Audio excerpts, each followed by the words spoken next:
4 তারিখের পরে কোন দিল্লির বাপ দেখে নেবে? তোর বাপ কোথায়? তোদেরকে কে দেখবে? তোদের তো বাপই ছিল না কোনোদিন, মাই ছিল খালি। বড় কথা বলিস।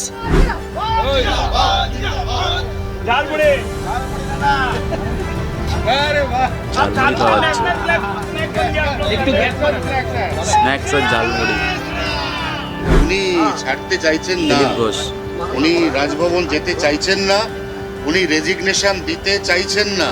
তাহলে কি ডবল ইঞ্জিন সরকারের বদলে আমরা এবার ডবল মুখ্যমন্ত্রী সরকার পাবো রাজ্যে? দু একদিনের মধ্যে ক্ষমতার নেশা কেটে গেলে চুপচাপ কালীঘাট চলে এ পুরোনো অভ্যাস ওনার। হ্যাঁ, না করবো না, দেবো না, তারপর লাইনে এসে যান। পাবলিক গলা ধাক্কা দিয়েছে, এখন কোথায় থাকবে না? রিটায়ারমেন্টের বয়স হয়ে গেছে, পাবলিক বলছে সন্ন্যাসে যান, ম্যান্ডেট এসে গেছে। তার বিরুদ্ধে উনি কোর্টের বিরুদ্ধে যাবেন, নির্বাচন কমিশনের বিরুদ্ধে যাবেন, সংসদের বিরুদ্ধে যাবেন, এখন পাবলিকের বিরুদ্ধে যাবেন। জীবনে উনি কাউকে বিশ্বাস করেননি, পাবলিককে বিশ্বাস করেননি, এখানকার ভোটারকে, তাই ফলস ভোট দিতেন।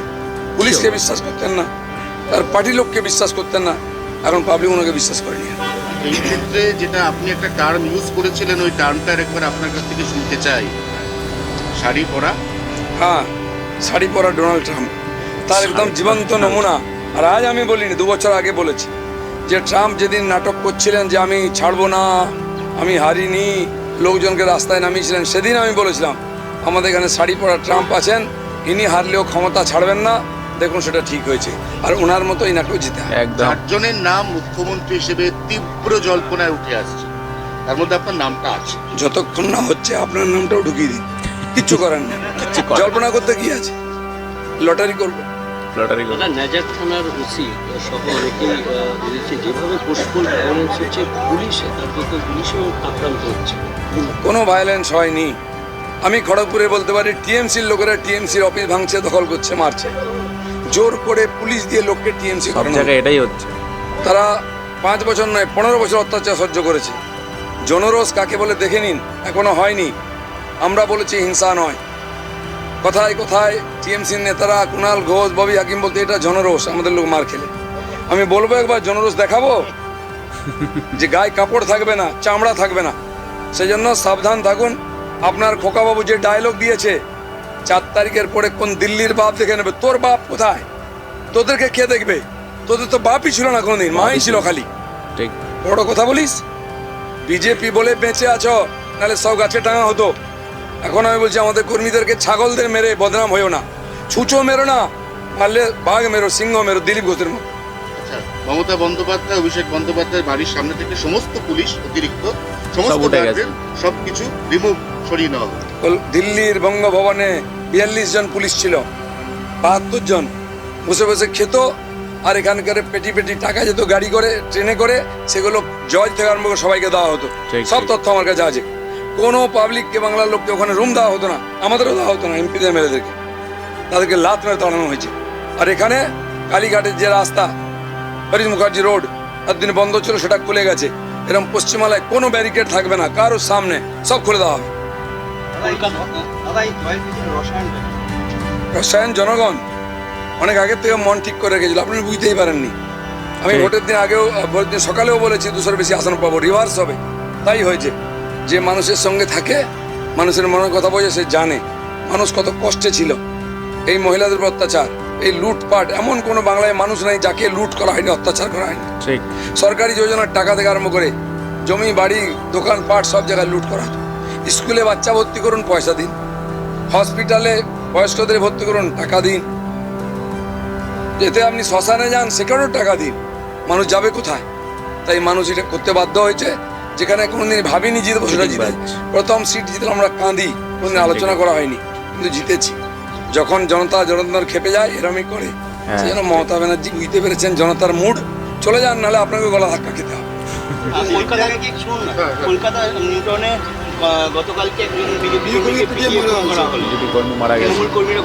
সেই জন্য অভ্যাসটা পাল্টান। আমরা 300 জনকে মারার পরে চুপ করে আছি, কিন্তু যদি 1 to 2 করি তাহলে কতটা লাশ পড়বে? এখনো পাল্টাচ্ছেন না, কিন্তু পাল্টাতে বেশি দিন। দিলীপ ঘোষকে ওখানে দাঁড়াবে, সামনে দাঁড়িয়ে থেকে বাকি যা করার করাবো। আমি এখনো বলছি, বাধ্য করবেন না। এবার পরবর্তী ভাবনা চিন্তা কি? শান্তি হবে, শান্তি পর্ব শুরু হবে, উন্নয়ন হবে, নতুন বাংলা হবে। দিলীপ ঘোষকে কি মুখ্যমন্ত্রী পদে দেখা যাচ্ছে? কল্পনা করুন। তাহলে দিলীপ ঘোষ কি বললো তাহলে বুঝলেন? হ্যাঁ, যে তোদের বাপকে বলছিল, হ্যাঁ আমরা দেখেছি যে খোকাবাবু অনেক ডায়লগ দিয়েছে। খোকাবাবু এরকমটা বলেছে 4 তারিখের পরে তোদের কোন বাপ আছে, দিল্লির কোন বাপ আছে তাকে ডেকে নিয়ে আসিস, দেখে নেবো তোদেরকে সব। না, যারা বিজেপি কর্মী বিজেপি সমর্থক ছিল তাদেরকে বলেছে। মানে ভাই একটা জিনিস আপনারা ভাবুন, যদি 4 তারিখে বিজেপি জেতার জায়গায় যদি টিএমসি জিততো, তাহলে এটা ভাবুন যে পশ্চিমবঙ্গে পুরো রক্তস্রোত বয়ে যেত। সিরিয়াসলি, মানে চারিদিকে পুরো রক্তাক্ত হয়ে যেত। তাও বিজেপি জিতেছে, এখনো পর্যন্ত বিজেপি জিতেছে। এর মধ্যে প্রায় বিজেপির 5 থেকে 10 জন কর্মী কিন্তু আহত হয়েছে এবং নিহত হয়েছে 4-5 জন। মানে বুঝতে পারছেন যে এরা তাহলে কেমন ধরনের রাজনীতি করে, কত উচ্ছৃঙ্খল, কত বাজে, কত জঘন্য, কত ঘৃণ্য মেন্টালিটি নিয়ে এরা রাজনীতি করে। মানে এরা হেরে গেছে তারপরেও হার স্বীকার করছে না। আমাদের মাননীয়ার কথাই বলুন না কেন, মমতা ব্যানার্জি সে হেরে গেছে, তার কোনো সিট নেই, মানে তার কোনো ক্ষমতা নেই, তারপরেও সে প্রেস মিট করছে, সেখানে সে বলছে যে না আমি এখনো হারিনি, আমাকে হারানো হয়েছে। আরে ভাই, জনতা আপনাকে ভোট দেয়নি, জনতা আপনাকে হারিয়েছে। মানে সে বলছে যে আবার আমি ইলেকশন চাই। মানে এটা কি মামার বাড়ির কলা? মানে বললেই হয়ে গেল, যখন তখন খেয়ে নেবো আর কি। মানে এত বড় ইলেকশন, এত কিছু, এত অ্যারেঞ্জমেন্ট, এত সব কিছু, আবার মানে ইলেকশন করতে হবে তো আপনার জন্য নাকি? মানে আপনি জেতেননি বলে আপনার জন্য আবার ইলেকশন করতে হবে, আবার ইলেকশন করে যখন আপনি আবার হেরে যাবেন আবার বলবেন যে না আবার ইলেকশন করুন। মানে এই চলতে থাকবে নাকি? মানে কি সবগুলোর কি মানে কি কপালে কি বোকা লেখা আছে নাকি? তারপরটা বললাম না, সবার কি কপালে এরকম লেখা আছে? সত্যি সিরিয়াসলি মানে ভাই এই পিসি ভাইপোতে এমন রাজত্ব শুরু করে দিয়েছে। শুভেন্দু অধিকারীর পিএ, তাকে ভাই খুন করা হয়েছে। মানে বুঝতে পারছেন আপনারা? মানে সে যাচ্ছিল রাস্তায় তাকে আটক করা হয়েছে, এলো পাথাড়ি গুলি করে তাকে নিহত করা হয়েছে। মানে ভাই বুঝতে পারছেন যে আমরা কোন বাংলায় আছি, যে বাংলায় বিজেপি সরকার আসার পরেও বিজেপি কর্মীদের মৃত্যু হচ্ছে। ভাই মানে এগুলো কি হচ্ছে আমি বুঝতে পারছি। আর শ্রমিক ভট্টাচার্যকে আমি বলতে চাই যে উনি বলছেন, ঠিক আছে, উনি সবসময় বলছেন যে না আমরা ঝামেলা চাই না, আমরা শান্তি চাই, মানে গান্ধীবাদী। মানে গান্ধীজি যেমন বলেছিল সেরকম যে মেরেছো কলসির কোনা তাই বলে কি প্রেম দেবো না, মানে একটা ব্যাপার হচ্ছে। মানে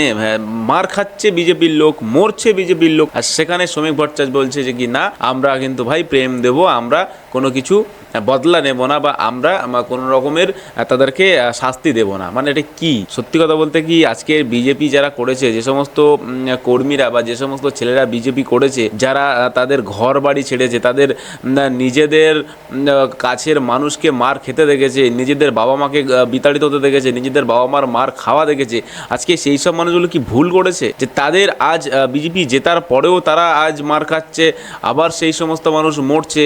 আর এই শ্রমিকের মতো, শ্রমিক ভট্টাচার্যের মতো এরকম ধরনের নেতারা শুধু এরকম বলে যাচ্ছে যে আমরা কি প্রেম দিয়ে যাব, আমরা এই করে যাব সেই করে যাব, আমরা কাউকে শাস্তি দেব না। এটা কি ভাই? এটা এই করতে মানে এটার জন্যই কি মানুষ বিজেপিকে মানে কি ক্ষমতায় এনেছে? তাহলে তো ভাই বিজেপি না আসাই ভালো ছিল। তাহলে এত বছর যে রাজত্ব চলছিল সেটাই ভাই চললো তো বেশ ভালোই ছিল, কারণ এত মানুষের মৃত্যু হতো না। সত্যি কথা বলতে একটা উচ্ছৃঙ্খল এবং খুব বাজে পরিবেশ তৈরি হয়েছে। মানে একটা মানে এমন একটা অবস্থা হয়ে গেছে যেখানে ভাই বিজেপি জেতার পরেও বিজেপি ভয়ে আছে, বিজেপি কর্মীরা ভয়ে আছে। মানে ভাই তাহলে কি ধরনের জেতা আমি বুঝলাম না। যে যদি না সেই সমস্ত মানুষকে শায়েস্তা করতে পারে, তাদেরকে যদি না জেলে ঢোকাতে পারে, তাহলে এই বিজেপি সরকার এনেই বা কী লাভ হলো? তাহলে এত মানুষ, এত জনতা, তারাই প্রশ্ন করছে তাহলে বিজেপি সরকারটা কেন আনা হলো? যদি না সে ঠিকঠাক সরকার চালাতে পারে, যদি না সেই সমস্ত খুনিদেরকে, সেই সমস্ত মানে সাপ শুটারদেরকে অ্যারেস্ট যদি না করতে পারে, তাদেরকে যদি জেলে না ভরতে পারে, তাহলে কি দরকার ছিল বাংলায় পরিবর্তনের? বাংলা পরিবর্তনটা কি মানে কি এই জন্যই করা হয়েছিল? মানে এই জন্যই করেছে বাংলার মানুষ ভোট দিয়ে, বাংলার মানুষ নিজেদের ভোট দিয়ে নিজেদের অধিকার দেখিয়েছে, নিজেদের মানে যে নির্বাচন তারা করেছে, নির্বাচন করে তারা কি ভুল করেছে? মানে আজকে কি এই দিন দেখার জন্য ভুল করেছে? যে সমস্ত বিজেপি কর্মী তারা কি ভুল করেছিল, তারা বিজেপি করে কি ভুল করেছে যে তাদের এখনো পর্যন্ত তাদের মার খেতে হচ্ছে, এখনো পর্যন্ত তাদের ঘর বাড়ি ছাড়তে হচ্ছে, এখনো পর্যন্ত নিহত হচ্ছে বিজেপির কর্মীগুলো? আর সেই টিএমসি যারা কিনা এখনো পর্যন্ত 15 বছর তারা রাজত্ব করে এসছে, 15 বছর জুলুম করে এসছে, 15 বছর তারা মানুষকে শোষণ করে এসছে, এখনো পর্যন্ত তারা সেটাই করছে, আর তারপরেও এরকম আওয়াজ। মানে ভাই সত্যি আমি বুঝি না যে কেমন ধরনের দল বা কেমন ধরনের এদের নীতি। আমার মনে হয় সব থেকে একটা ভালো জিনিস আমার মনে হয় যে আমাদের পশ্চিমবঙ্গে যোগী স্টাইলে চলা দরকার, বা যোগী প্যাটার্নে চলা দরকার। কারণ যোগী যেভাবেই চালাচ্ছে আমাদের পশ্চিমবঙ্গটাকে ঠিক সেইভাবেই চালানো দরকার। কারণ মানে বুলডোজার না চলুক, কিন্তু সেই সমস্ত মানুষগুলোকে ভাই এনকাউন্টার করা হোক যারা কিনা অন্য মানুষের জীবন নিতে মিনিট 1 মিনিট ভাবে না, 1 সেকেন্ড ভাবে না। সেই সমস্ত মানুষগুলোকে হয় জেলের একদম কাল কুঠুরিতে বন্দি করা হোক, বা না হলে তাদেরকে ভাই সকালে জমা নিয়ে বিকালে খরচ করে দেওয়া হোক। কারণ এই সমস্ত মানুষ যতদিন পশ্চিমবঙ্গে থাকবে, এরা যেই রাজনীতি করুক না কেন, যেই দল পাল্টাক না কেন, শুধুমাত্র জার্সি পাল্টে অন্য জার্সি পরে নেবে, নিয়ে মাত্র সেটাই শুরু করে দেবে। এরা মানুষকে মারা এদের কাছে কোনো ব্যাপার না, এরা 1 সেকেন্ডের মধ্যে মানুষকে মেরে দেবে। শুভেন্দু অধিকারীর পিএ ভাবুন, সে যাচ্ছে গাড়ি নিয়ে বাড়িতে যাচ্ছে, সে রাতের বেলা তাকে ব্যারাকপুরে ধরে তার এই অবস্থা, মানে বুঝতে পারছেন যে কি, মানে ভাই, মানে এটা কোনোদিন মানা যায়? শুভেন্দু অধিকারীর পিএকে ভাই রাতের বেলা শেষ করা হচ্ছে, তাকে নিহত করা হচ্ছে, মানে তাকে গুলিবিদ্ধ করে ঝাঁঝরা করা হয়েছে, মানে বুঝতে পারছেন কি পরিস্থিতি? তাহলে বাংলা কি আর সেই বাংলা আছে? বাংলা কি মানে আগের মতো বাংলা তো আর নেই মনে হচ্ছে। মানে বাংলা মানুষ পরিবর্তন করে, বাংলায় পরিবর্তন এনেও যেই বিজেপি মার খেয়েছে সেই বিজেপি এখনো পর্যন্ত মার খেয়ে যাচ্ছে, তাদের কর্মীগুলো এখনো পর্যন্ত মার খেয়ে যাচ্ছে, তারা এখনো পর্যন্ত পালিয়ে বেড়াচ্ছে, তারা এখনো পর্যন্ত নিজের ক্ষমতা দেখাতে পারছে না। শুধুমাত্র এই শ্রমিকের মতো কিছু কিছু নেতাদের জন্যে, শ্রমিক ভট্টাচার্যের মতো কিছু কিছু নেতাদের মুখের কথার জন্যে, যারা কিনা বলছে যে না আমরা এই চাই না, আমরা ওই চাই না, আমরা প্রেম দিতে চাই। আরে ভাই, যতই বেশি প্রেম দেবেন ততই বেশি পোদ মারবে, তাছাড়া কিছুই না। কারণ যেই পার্টির নেতা, যেই পার্টির নেত্রী, যারা কিনা মাইক্রোফোন হাতে নিয়ে প্রকাশ্যে বলে একটাকেও ছেড়ো না, একটাকেও বাদ দেবে না, সবকটার ঘর ভাঙো, সবকটাকে এই করো, সবকটাকে মারো, সবকটাকে গুড়িয়ে দাও, কার কোন বাপ আছে দেখে নেব, যেসব নেতা নেত্রীরা এই সমস্ত বলে, এই সমস্ত দাঙ্গা বাঁধাতে পারে, আর সেই পার্টি কত ভালো সে তো ভাই সবাই জানে। তো আমি একটা কথা বলি যে সত্যি কথা বলতে, যে সমস্ত মানুষের উপর অত্যাচার হচ্ছে বা যাদের দিনের পর দিন বিজেপি কর্মীদের নিহত করা হচ্ছে, এইগুলো সম্পূর্ণ জিহাদিদের কাজকর্ম, জিহাদিরাই করছে। আমার মনে হয় পশ্চিমবঙ্গটাকে ভালো করে শাসন করা দরকার, এবং যত সাপশুটার আছে, যত কিলার আছে, সবাইকে আইডেন্টিফাই করা দরকার, এবং সেইগুলোকে অবশ্যই ভাই কিন্তু একটা ভালো ধরনের শাস্তি বা একটা ভালো ধরনের পানিশমেন্ট এদের কিন্তু দেওয়া দরকার। যদি না হয় তাহলে কিন্তু এই পশ্চিমবঙ্গ আরও খারাপ জায়গায় চলে যাবে। তো যাই হোক, আজকে ভিডিও আমি এখানে শেষ করবো। ভিডিওটি ভালো লাগে অবশ্যই লাইক করবে, চ্যানেলে সাবস্ক্রাইব করে থাকবে একটা পরবর্তী ভিডিওতে। নমস্কার, ভালো থাকবেন, নিজেদের খেয়াল রাখবেন, বাংলা থাকলে বাংলাকে ভালোবাসবেন, আর মন থেকে বলে যাবেন ভারত মাতা কি জয়।